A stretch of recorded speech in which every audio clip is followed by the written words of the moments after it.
This is Bobby Fischer reading a letter directly from the US government warning him to not play a chess match. Fischer refused and went on to play the match that would ultimately destroy his life. This is the story of the illegal chess match of 1992. We all know the story of Bobby Fischer. He's a chess genius who became a chess world champion by defeating Spassky in 1972. But the story is not so simple. Bobby was American and Spassky was from the USSR. If you know a little bit of history, you will know that these two countries did not have the best relationship, but chess was a bit different. The USSR for chess meant intelligence and leadership, and they had been dominating chess for decades. They were literally ahead of the competition due to how heavily the state invested in the game.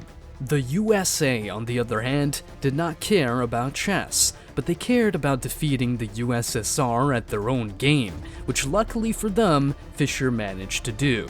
So, after the World Championship, Bobby Fischer became a star. He was interviewed by news stations and invited to many events. The president at the time even sent in an invite to an official reception at the White House, which Fischer declined after finding out that he was not going to get paid for that. This victory, however, was short-lived because Fischer did not want to defend his title and just went on multiple interviews throughout the years that ruined his reputation.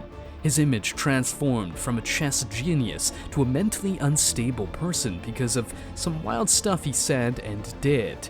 By the time 1992 came, most people couldn't care less about Fischer. But everything changed when it was announced that he was going to have a rematch with Spassky. The problem wasn't the chess game itself, but the location of the rematch and who Fischer was presenting.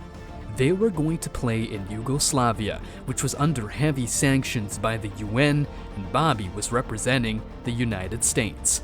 Fischer's participation led to a conflict with the US government, which warned Fischer that his participation in the match would violate an executive order imposing US sanctions on Yugoslavia. That is what the letter was about. After winning the match, Fischer earned $3.35 million, but he lost much more. The US government ultimately issued a warrant for his arrest. This proved very tragic after Fischer couldn't enter the US even after the passing of his mother.